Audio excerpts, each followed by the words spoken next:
Hey everybody, Ryan here with Ray's latest. Today we're going to talk about some kind of surprising news and some newest send downs from the Major League roster down to minor league camp, which include Carson Williams and Jacob Melton, as well as Griffin Jacks had another superb outing tonight in the World Baseball Classic for Team USA in the championship game. Sadly, Team USA lost. Venezuela won 3-2. It was a great game. Team USA just couldn't get the bats together. Only had three hits all game, one of those being a two-run homer from Bryce Harper in the bottom of the eighth inning, which tied the ball game up. And then in the top of the ninth, Garrett Whitlock had some struggles, walked Luis Arias to open up the inning, and then Eugenio Suarez hit a double that scored him. And it was kind of just one of those things where leadoff walks kill you, obviously, and I think that that just goes from every single level of baseball, from major leagues all the way down.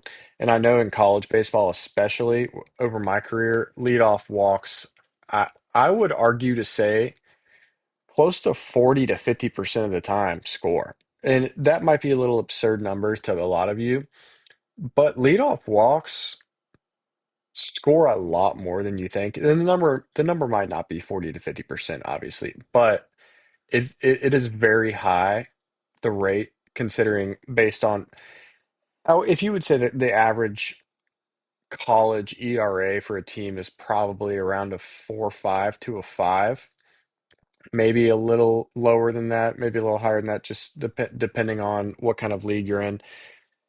But giving free passes to players that are swinging metal bats with not necessarily, I would say, inferior pitching, but considered to the major leagues, you can get away with it a little bit more in Major League Baseball than you can in college baseball, I would say. But anyways, leadoff walks, they hurt. And obviously we saw that there in the top of the ninth inning there. Arias gets on, pinch run, stolen base, double, run scored. It's easy as that. And it sucks for the US.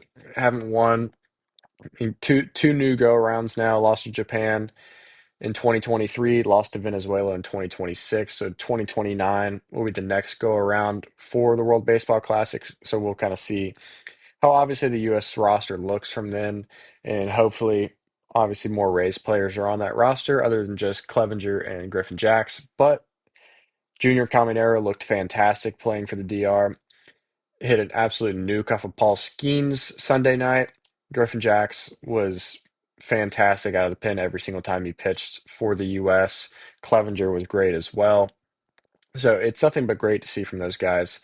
Aranda looked great for Team Mexico. Former player Rosarina looked good.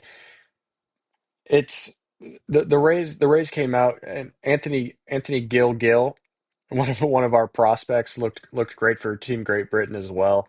So just a numerous amount of Rays players that were very good over those past couple weeks playing in the World Baseball Classic. Sad it's over with, but opening day is technically next Wednesday on Netflix for some reason. I don't know why they keep going to all these different streaming services for opening day games, but I believe it's the Dodgers and the Giants play opening night on Wednesday for it's the only game that night on that Wednesday, and that is the official opening game. Opening day technically is Friday, but we see a lot of teams play on Thursday as well with a Friday off day, and then they finish up Saturday, Sunday on the end. But I digress. I'll get into what we really want to talk about, which is Rays baseball. And the Tampa Bay Rays have sent down Carson Williams and Jacob Melton to minor league camp.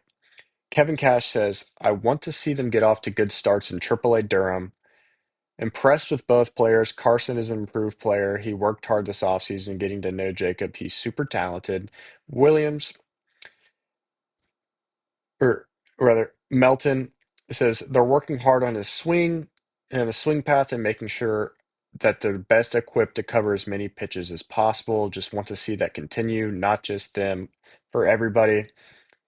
And so obviously seeing this send down, which is a little surprising. And I do think that majority of it comes from Gavin Lux being healthy. And I think that if Gavin Lux wasn't necessarily kind of seen as ready as full go, we would see Carson Williams on the major league opening day roster to play second base or shortstop vice versa with Taylor Walls. But I think the way that Taylor Walls has been swinging the bat this spring, I mean, I've talked about it ad nauseum on here as well, is that he looks good and he's been relatively consistent compared to what he has been. And I think that Carson Wentz being the young player that he is, Taylor Walsh is obviously getting a new $2 million contract with the Rays as well, who don't like to spend money. You would like to see the players that you're spending money on play. And so I think just Williams being on the rookie contract, being that he's still under control for a few more years, and Gavin Lux is fully healthy, not really surprising there. And I think that it's just going to be a matter of time before he gets called back up. I haven't checked to see how many options he has remaining. I don't know if that's kind of one of those limited things or if it's multiple options that he has. But we'll see how that translates over the next couple of weeks and months. Kind of see how Taylor Walls continues to perform at shortstop as an everyday player. Is what Jacob Melton, I was obviously super high on him coming into this spring training. He has struggled a little bit. Early on, he was pretty good, multiple home runs and kind of good defensive plays. But just seeing the likes of DeLuca and Velati in the outfield, I feel like they've just kind of taken that extra step forward over him. And having two left-handed hitting outfielders already in Simpson and Mullins, you you say you have the left-handed hitters in Aranda, Simpson, Mullins. Taylor Walls is obviously a switch hitter, and then Diaz is a righty, Fortes is a righty, and then Caminero is obviously a righty as well. And so you see the kind of switch in, and if you kind of want to get a little mix up between on the roster, obviously, and just having the amount of loaded outfield that we do already have, it's not a crazy thing to see him get sent down. And I do think that it's going to be good for him just performing AAA. He performed well in the Astros organization in minor league baseball. So we'll see how he goes, barring any injuries, setbacks, or anything like that with anybody else in the outfield room. I do think it'll just be a matter of time before he gets called back up. So we'll kind of see how he goes and kind of see how he develops early on in this upcoming season down in AAA. But Griffin Jacks, obviously, he looked great in his outing on Sunday. Pitched again tonight against Venezuela. Might have been the quickest inning I've ever seen. First pitch, first struck the first guy out in 3 pitches. Looked great. I argue that they might see. This is where I'm at in that situation. Garrett Whitlock has been absolutely lights out all World Baseball Classic, and I get it. It's baseball. It happens. But seeing what I saw from Griffin Jackson that eighth inning, I wouldn't have been necessarily too opposed to rolling him back out there. And do I think that it has something to do with pitch restrictions and things like that? I 1000% think that has something to do with it. Like Venezuela's closer. The manager for Venezuela had to beg the Cubs organization to even have the chance to pitch him tonight because he pitched last night against Italy.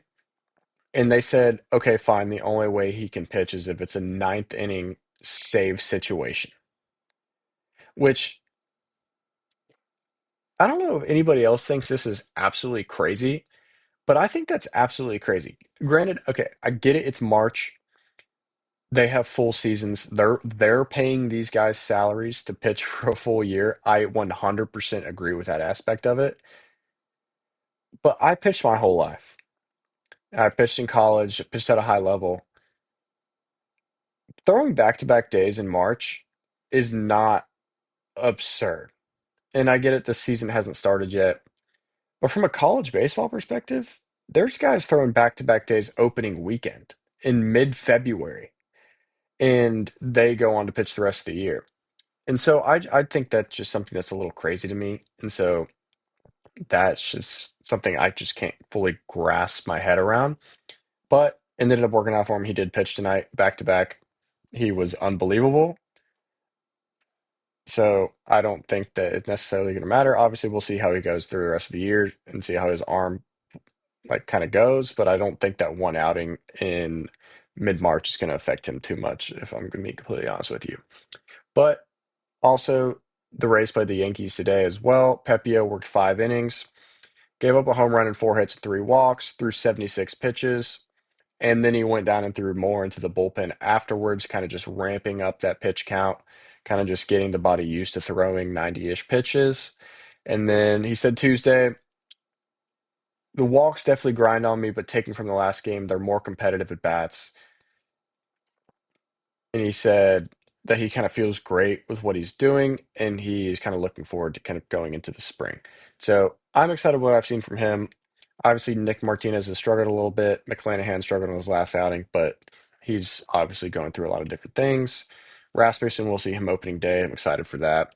And so we'll kind of just see how how he goes opening day, but I'm expecting great things from him this season.